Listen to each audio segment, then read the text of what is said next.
Welcome back to It's Not Normal, the podcast, episode 10. Today, we're going to be talking about why our happiness threatens the narcissist in our lives. If you've been enjoying these podcast episodes and the topics that I've been talking about, please be sure to like this video and subscribe to my channel. I'm putting out a new episode every week, along with a ton of other content here and on TikTok, and your support goes a really long way.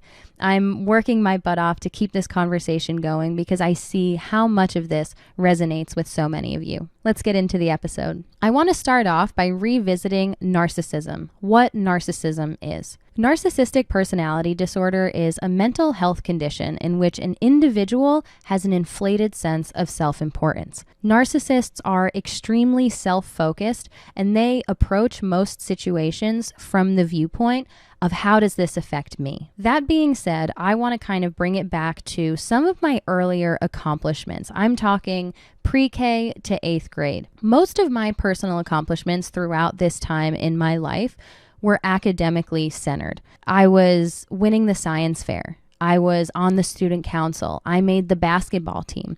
A lot of these achievements were kind of taking place within the confines of my elementary school. And I remember these accomplishments being celebrated and supported by my parents, my narcissistic parent included. And now I kind of fast forward to my early adult years when I'm 21, 22 years old. And especially after I moved out of my family's house, my achievements were starting to go beyond just the walls of a classroom. As I was starting to pursue things that felt truer to me, I was trying to take steps to create a life that I wanted for myself. And I no longer felt like I was responsible for catering to the wants and needs of other adults in my life. I was kind of prioritizing myself for what felt like the first time. And so, 6 months after Brandon and I meet, we take a cross-country road trip, which had been a dream of mine for years at that point. We get back and we start a business together. After working so hard with this business for over a year, we're able to start leasing my dream truck, which I had been fantasizing about since the 6th grade. A couple more years go by and we get married. All of these really positive life sort of highlights, I guess, were celebrated by me and some people in my life, but not my parents. More often than not, they were sources of tension between me and my parents. They had a negative impact on our relationship. And reflecting on these accomplishments, I guess the biggest difference between them is that my earlier years, from pre-K to 8th grade, I was young, I was impressionable, and I was dependent on my parents. Also, these kinds of accomplishments, like, winning the science fair or making the basketball team, objectively were positive things. And I also needed my parents' help to accomplish these things, where they would help me with my project. They would buy me the board that my information would go on. I would practice with my narcissistic parent before basketball tryouts so that I was prepared for tryouts, so that there was a higher likelihood of me making the team. And so in some ways, my personal accomplishments when I was younger were also a reflection of my parents and maybe the time that they put in or the effort that they put in.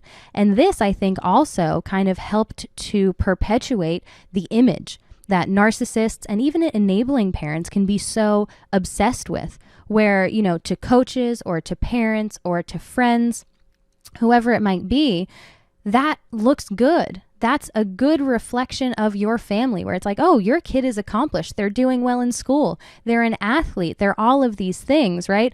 That makes my parents look good just as much, if not more, as it makes me look good. And so these accomplishments, I think my parents, in one way or another, were able to either be directly involved in or they were directly benefiting from. Now, to kind of contrast that to my personal achievements in my early adult years, taking a cross-country road trip. This was something that I had dreamt about and kind of fantasized about for years before I had ever done it. I had a book where I would write down all of the different stops that I wanted to make along the way and the miles in between them and how long it would take to get to each place. And This was something that was kind of like on my kid bucket list, I guess, and I didn't understand until I was in my 20s how attainable something like this could be. But as I got a little bit older, I started to realize that it doesn't necessarily have to be this once in a lifetime thing that you wait to do until everything lines up. Sometimes you just have to go and figure things out along the way. And that's exactly what I did. But, that being said, there were times when I was younger and I was kind of talking about wanting to do this where I entertained the idea of taking this trip for the first time with my narcissistic parent, with my entire family. And, there were times when I thought that this was going to be like a family vacation, like a family outing. And that's fine. But as I got a little bit older, I started to realize, especially after I started to kind of break out of this narcissistic relationship and I was gaining a little bit of outside perspective, it wasn't my responsibility to hold off on things that I wanted to do in my own personal life until other people who maybe wanted to experience these things also were ready or willing to do those things. And that was kind of a hard thing for me to unlearn, I guess, or for me to truly feel, because having grown up in that kind of environment where, if we all want to do this thing, but only one of us can go, then none of us should go, right? If we're going to do something like a cross-country road trip, we should do it together. And if we can't, then we shouldn't do it at all. That was kind of the mentality that I grew up around. And so thinking of doing something like this on my own, even though I knew that my narcissistic parent wanted to do this at some point, even though they weren't making any real effort to make it a reality, was a little bit hard to manage. But I started to understand that, I am my own person, I'm an individual, and I'm capable of making these decisions. If this is something that I want to do and I'm prepared for, then that's enough for me to justify my decision, even if I'm just justifying it to myself. So this was such an exciting, happy time for me because, again, this is something that I was dreaming about for a really long time, and now it was finally happening, and it was happening with someone who I was falling in love with. And what a better way to experience something like this, as adventurous as this, as someone who shares your same kind of approach to life and who had been wanting to do this themselves for some years. The positivity and the happiness, I guess, that kind of accompanied the thought even of taking this cross-country road trip was also kind of matched with a lot of negativity and tension. I was isolated, I was guilt-tripped, I was shamed by my narcissistic parent. And the reason I think for that is because narcissists have no empathy for other people.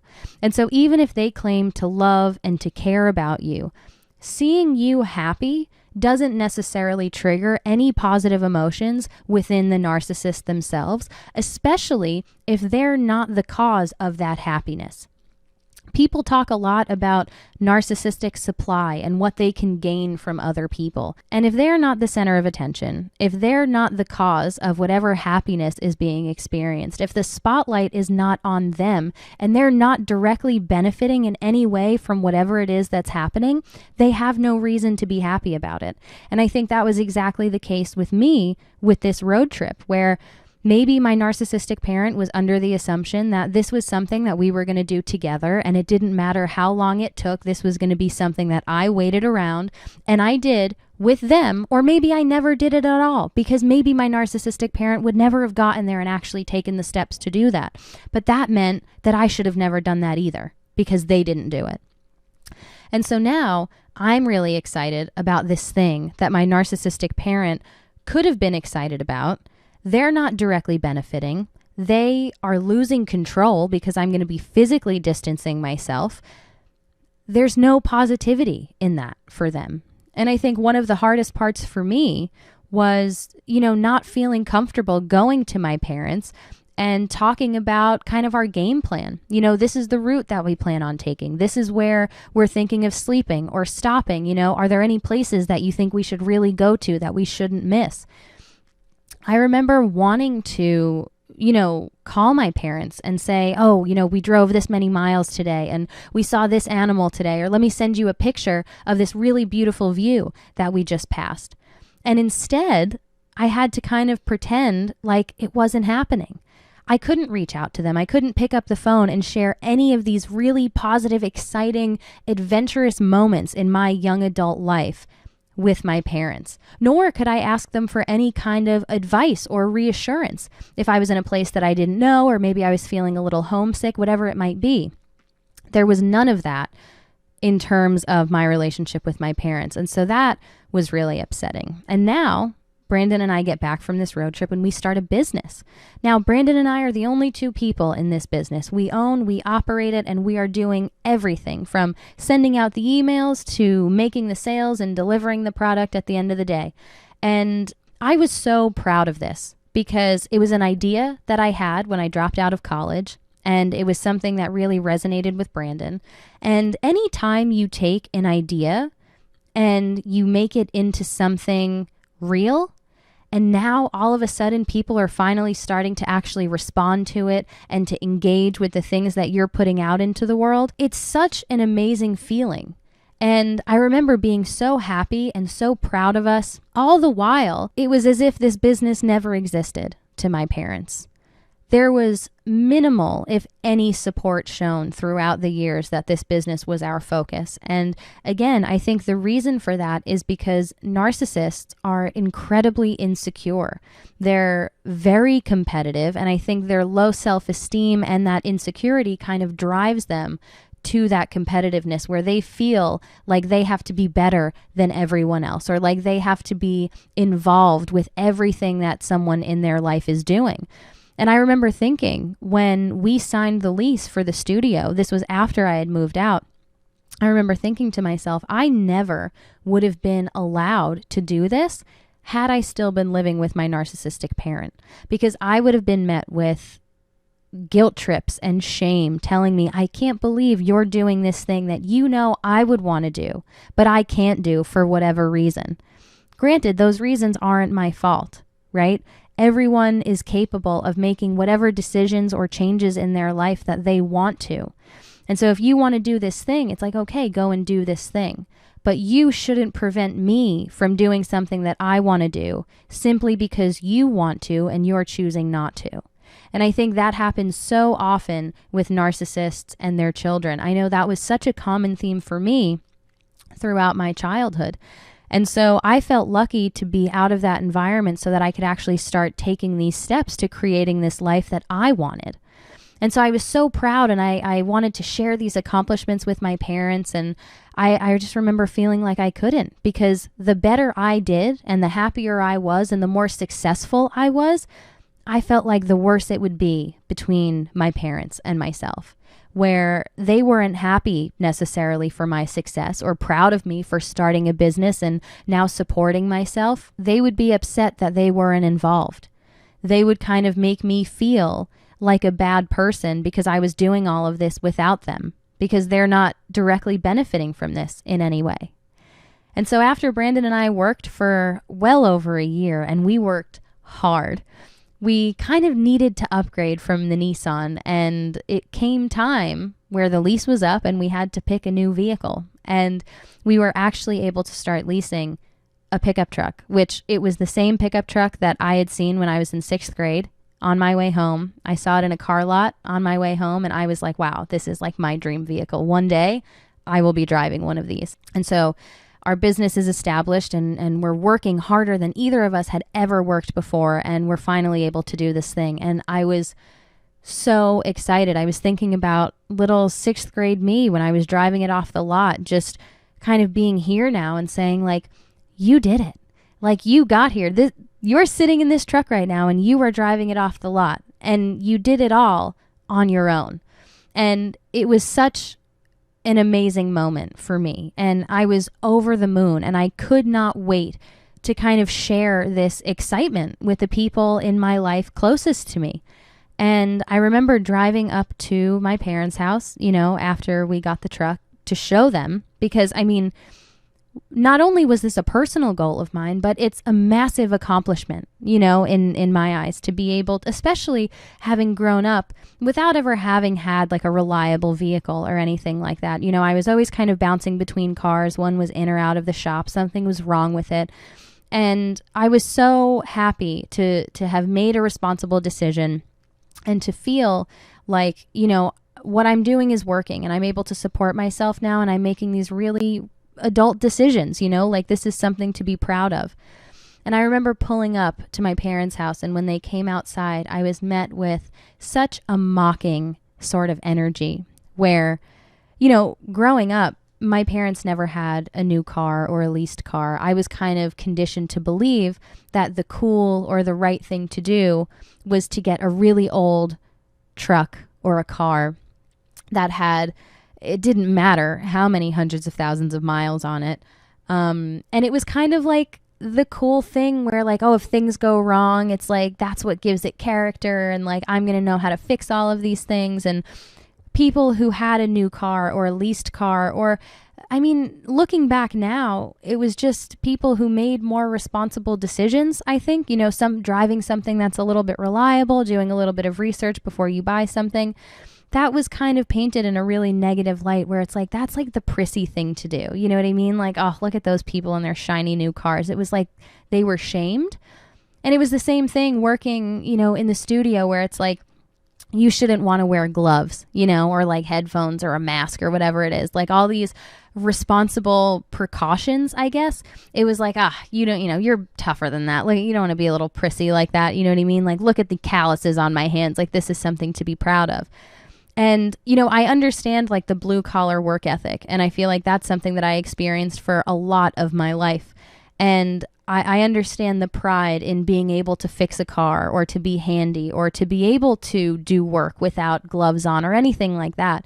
But I think especially when you're dealing with a kid, to kind of encourage that as like the responsible behavior, as the right thing to do to kind of carry throughout your adult life, it's irresponsible in my opinion. And so that was kind of what I was conditioned to believe. And it was hard for me to kind of unlearn that and feel okay leasing a new car, to not feel like I was one of those prissy little people, who was driving a new car or whatever it might be. And so, despite it all, I remember pulling up to my parents' house and coming outside and hearing things like, oh, wow, like that's shiny. Or, I cannot believe that I don't even know what to say. Like, what about this? Like an old truck that I used to talk about, or I can't believe it. I can't believe you did this, oh, and how new, just mocking how new it is or whatever. And, it's like, why can't you just be happy for me? Like, this is the decision that I made in my life. This is what I thought was the right and responsible thing to do. And I'm proud of it and I'm happy about it. Can't you see that? And can't you just put your own opinions aside for once and be happy for me? That's all I'm asking for.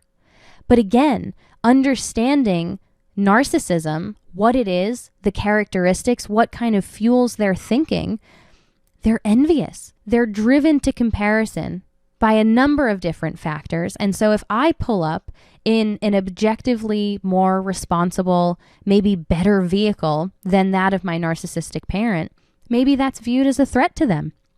Maybe they don't like feeling like someone is doing better than them, like they're outshining them, like they're taking the spotlight off of them, or they're more successful in one way or another. And so the way for them to feel okay themselves about the situation is to minimize the other person's accomplishments. And I think they did that with me by almost mocking this really incredible personal achievement of mine, to feel better about themselves, to make themselves feel less small. Maybe. And it's so upsetting because you want to share these really positive parts of your life with your parents, right? Because again, I don't think any kid grows up wanting to have a bad relationship with their parents. And naturally, I feel like I thought my parents would be proud of me, for being brave enough to take a cross-country road trip and kind of for like following my gut, right? Or starting a business and having it actually be successful and making all of these decisions to start something that was supporting me, to now having this truck, which I've dreamt about since the 6th grade. Like, in my eyes, these are all really great accomplishments, personal accomplishments. But to them, they're either viewed as threats or you're taking the spotlight off of me and I'm not directly benefiting from any of your personal accomplishments, so why would I be happy about it? I want something like that, but I can't have it, so I'm upset that you do have it. And I feel like that is one of the things that children of narcissistic parents lack the most, and it's probably one of the most devastating, is that reassurance when it comes to making the decision that's right for you, kind of like following your gut, where maybe, you know, if you apply to a really good college, but it's out of state, right? And you're going to have to leave your hometown for the first time, all of your friends and family, everything that you've known, but you feel like, you know what, this is really the best decision for me. Like, I have to do this. And I think in the long run, like, it's going to be worth it. Normally, parents, I would imagine, would provide some kind of reassurance where it's like, listen, I trust you, you know, and I'm proud of you for making this hard decision and for doing what you think is right for you. And if you ever need anything, like, we'll be right here, you know, like, we love you, we support you. And that's that, right? That, I think, really kind of instills that trust in yourself that's so important in life. And the difference in a narcissistic family or with narcissistic parents is going away to school might not even be on the table. I remember I was guilt tripped out of even entertaining the thought of living away at college for a number of different reasons. But if going away to school is not a decision that your narcissistic parent wants you to make, if they're not going to benefit from this in any way, they won't encourage you to do that.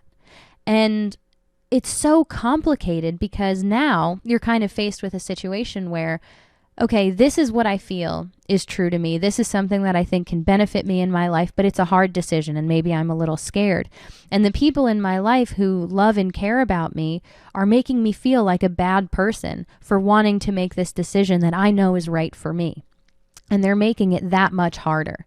And so not only do you have a hard time trusting yourself and actually following through and making that decision, but you have to kind of exist now in this space where it's like, I have this thing that's going on in my life that I know is a positive, and I have to also at the same time just like deflect all of these negative comments, all of the guilt, all of the shame, maybe all of the isolation.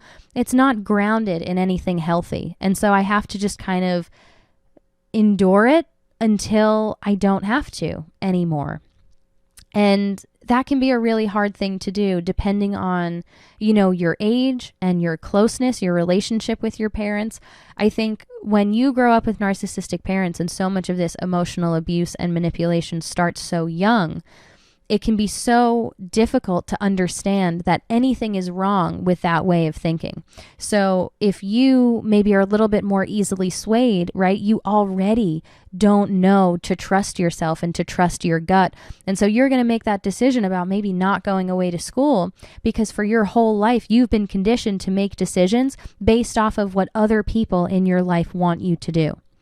And that can have such long-term effects. You know, not only mentally, but also in your actual life. What are the things that you are going to be able to do? What are you going to be able to pursue if you're never putting yourself first? You know, and I guess it kind of begs the question, what's the difference between a healthy relationship and a relationship with a narcissist? And what I've seen is healthy relationships, you approach a healthy relationship with a certain level of mutual respect and understanding with a goal of connecting with the other person. Whereas in a narcissistic relationship, the goal is dominance.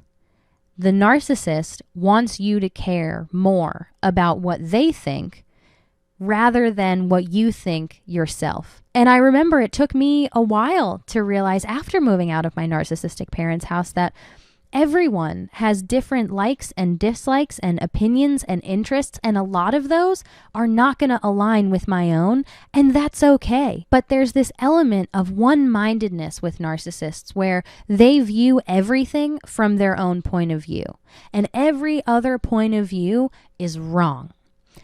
But opinions can't really be wrong. That's why they're called opinions. Everyone has had a life of their own and a million different life experiences that have shaped them to be the person that they are.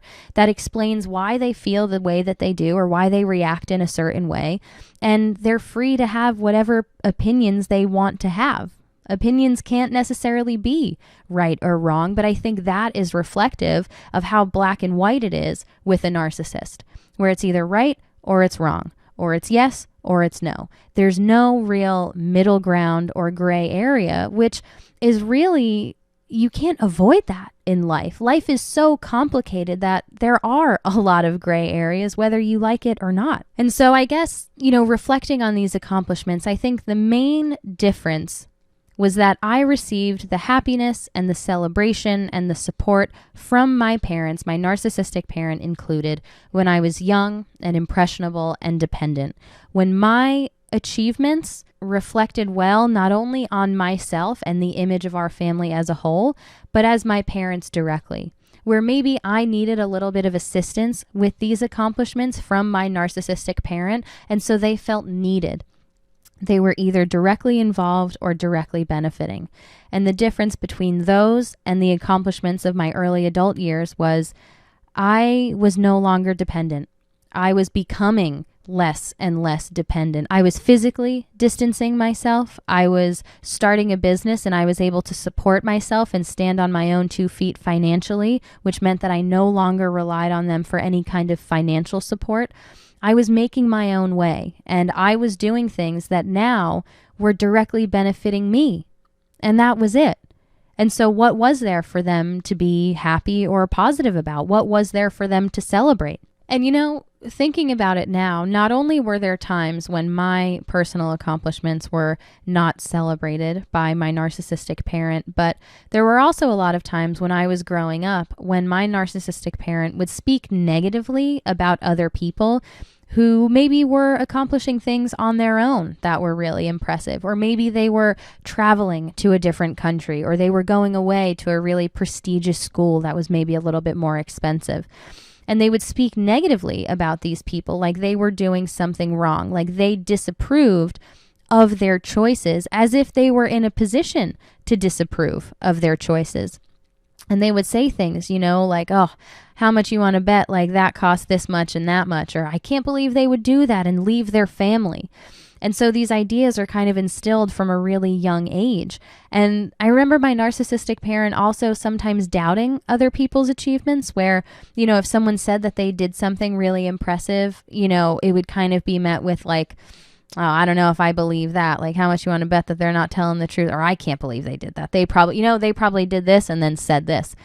And again, it's probably because other people's happiness and success is really viewed as a threat to the narcissist. And so they want to downplay it as much as they possibly can to make themselves feel better. And so, there's this duality that exists in a narcissistic relationship surrounding a lot of really positive, happy, exciting moments.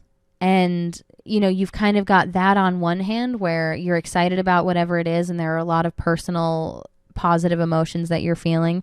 But at the same time, you're kind of grappling with a lot of tension and stress and knowing that like, this is the right decision for me and I'm really excited about it. But I know once I do this or once my parents find out about this, this is going to cause a huge fight. Or maybe we're not going to talk for a little while. Or maybe they're going to yell at me and be upset with me. There's this positive and this negative that's always present. And I remember hating that sinking feeling because I didn't want to taint certain experiences. I didn't want them to have any sort of negative connotations because I didn't feel like they were grounded in anything. I just wanted it to be good. And so I guess looking back, the way to combat this, because it is kind of inevitable, I think, when you're dealing with a narcissist, first is to understand the behavior, to recognize where it's coming from. That, for me, has been so helpful because I remember before I understood anything about narcissistic behavior or, emotional manipulation, I felt so much more overwhelmed by the opinions of my narcissistic parent because it felt like I was doing something wrong as a person. And, questioning, even if a decision felt really true to me, am I doing the right thing? Because for so much of my life, I did trust this person and rely on them to have my best interest in mind.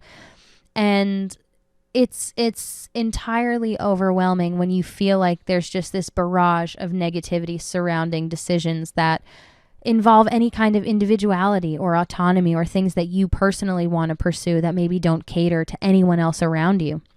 And for me, recognizing the narcissistic behavior of my parent explained a lot, and it allowed me to let go of a lot of that guilt and shame that maybe I once felt. And I don't feel overwhelmed by the thought of these things anymore because I understand that it's not personal, which is kind of my second piece of advice, to understand that the narcissist is not targeting you in particular. They don't want just you to not be happy. They don't want anyone around them to be happy, or at least happier than they are. And so you maybe were just in the crosshairs at the wrong time and you became the target. And whoever you are, whatever your relationship is to them, whatever the personal accomplishment might be, it doesn't matter. I remember telling Brandon that anyone could have walked into the house when I was introducing him to my parents, and my parents wouldn't have liked them. It wouldn't have mattered if they were straight A students, if they were president of the United States, if they were the Pope. It would not have mattered who they were. They were filling a role. And I think that happens so often with children of narcissistic parents, is that they fulfill a role for the narcissist. And so letting go of that and understanding that it wasn't about me, it wasn't about the actual nature of my achievements, that I had nothing to be ashamed of in terms of the decisions that I was making in my personal life. I was just able to understand now that these decisions were my own, that they were no longer benefiting my narcissistic parent. And so that is why, in their mind, these decisions were the wrong ones. And I guess the last way to kind of combat this is to set boundaries. And this is coming from someone who did not know what boundaries were or that I could set them. Because for the longest time, I existed as an extension of my parents. I viewed myself as their kid, and that was it. It was kind of weird to me to actually come into my own and to think to myself, okay, I'm an individual. I'm my own person, and I can make whatever decision I want to make for whatever reason I want to. And I don't actually have to justify this to anyone. That was eye-opening and difficult to actually start to put into practice for some time. But the concept of boundaries now makes so much sense to me. And it's something that has been really beneficial for me throughout my healing journey. And so when it comes to things in your life that you're excited about, that you're happy about, maybe it's good news, maybe it's a personal accomplishment, maybe it's a wedding, something that you want to be just good, that you don't want to taint, right? Set your boundaries. Think about how much you're comfortable sharing with your narcissistic parent.